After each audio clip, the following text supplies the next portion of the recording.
Hello दोस्तों, welcome to haunting world. दोस्तों, कैसे हो आप सब लोग? उम्मीद है आप लॉकडाउन के टाइम फैमिली के साथ एक अच्छा खासा टाइम स्पेंड कर रहे होंगे। दोस्तों, आज की कहानी काफ़ी इंटरेस्टिंग होने वाली है। ये कहानी मुझे मेरे दोस्त ने भेजी है जो दिल्ली में रहता है। दोस्तों, ये कहानी मुझे काफ़ी पसंद आई और मैंने सोचा क्यों ना इस कहानी पर अपनी आने वाली वीडियो बनाऊं।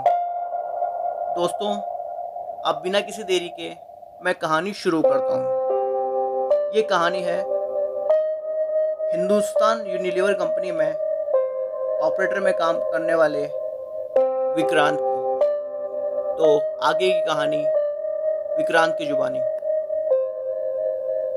मैं हिंदुस्तान यूनिलीवर कंपनी में ऑपरेटर का काम करता हूँ।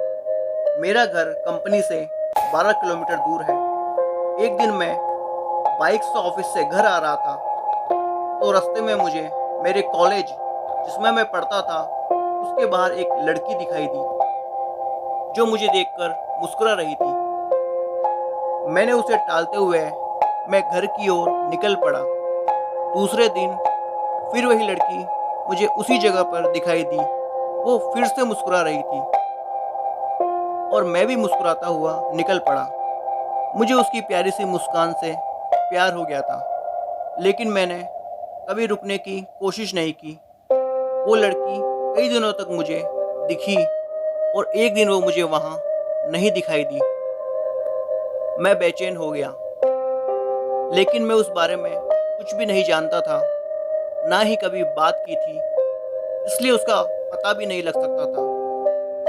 मैं कई दिनों तक उस लड़की के नहीं दिखने से बेचैन रहा। कई बार मैं कंपनी से जल्द निकलकर उसका इंतज़ार भी करता, पर वो मुझे नहीं दिखी। एक दिन मेरे मोबाइल पर किसी अनजाने नंबर से फ़ोन आया। मैंने फ़ोन उठाया तो एक लड़की बोली। उसने मेरा नाम पूछा और वो मुझसे बातें करने लगी। उसने बताया कि मैं वही लड़की हूँ जिसे तुम रोज़ बाइक से गुजरते हुए देखा करते थे।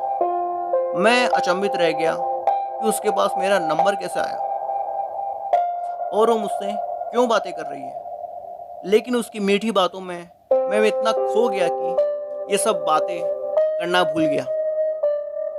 एक दिन उसने मुझे कॉलेज के बाहर मिलने के लिए बुलाया। मैं और मेरा दोस्त हम दोनों बाइक पर उससे मिलने को गए।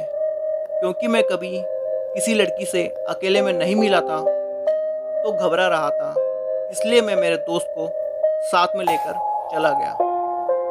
मैं और मेरा दोस्त जैसे ही कॉलेज के बाहर पहुंचे तो वहाँ वो लड़की कहीं पर भी दिखाई नहीं दी। मैंने काफ़ी फ़ोन लगाया, लेकिन फ़ोन स्विच ऑफ था। मैं घर लौट गया।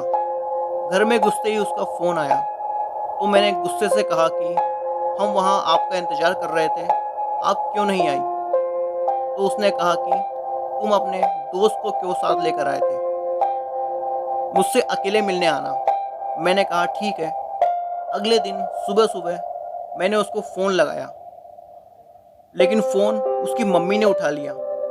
मैं एक बार तो डर गया, लेकिन कॉलेज के प्रोजेक्ट का बहाना कर उससे बात करने को उसकी मम्मी से कहा। उसकी मम्मी ने कहा, पागल हो गए हो क्या? प्रिया को मरे तो 3 महीने हो चुके हैं। यह सुनकर मैं हक्का बक्का रह गया और मेरे हाथ से मोबाइल छूट गया। मैं बुरी तरह कांपने लगा। मैंने सोचा कि जिस लड़की को मैं देख रहा था, जिससे मैं बात कर रहा था, वो कौन थी? क्या वो आत्मा थी? मुझे फिर भी विश्वास नहीं हुआ। मैंने अगले दिन फिर प्रिया की मम्मी को फ़ोन लगाकर सारी घटना सुनाई तो उन्होंने कहा, मेरी बात पर यकीन न हो तो मेरे घर आकर देख लो।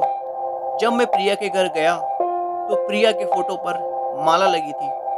उसकी माँ ये घटना सुनकर भावुक हो गई, लेकिन उस दिन से मैंने अपनी वो सिम निकाल कर फेंक दी और एक नया नंबर ले लिया। मुझे फिर कभी उस लड़की का फ़ोन नहीं आया, लेकिन आज भी मैं अनजान नंबर से सहम जाता हूँ।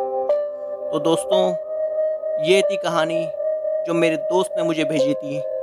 ये कहानी काफ़ी इंटरेस्टिंग है और साथ में थोड़ी क्रीपी भी लगी, क्योंकि मैं ये सोच कर ही हैरान हो जाता हूँ कि अगर मैं उस लड़के की जगह होता तो पता नहीं मेरा क्या होता। दोस्तों, ये कहानी सच्ची है या एक अफ़वाह है, ये मैं आप पे छोड़ता हूँ। आप ही इसका डिसीज़न लीजिए। और आपको ये कहानी अच्छी लगती है तो प्लीज़ लाइक एंड कमेंट करके मुझे बताइएगा। साथ ही में अगर आपके पास भी ऐसी कोई इंटरेस्टिंग सच्ची कहानी या अनुभव हो तो प्लीज़ आप मुझे मेरी मेल आईडी hauntingworldstories@gmail.com पे मेल कर दिएगा। तो मैं आपकी कहानी आने वाली वीडियो में ज़रूर प्रकाशित करूँगा। तो दोस्तों, तब तक के लिए गुड बाय। अपना ख्याल रखना और घर वालों का भी ध्यान रखना। इसी के साथ जय श्री कृष्णा, जय श्री राम।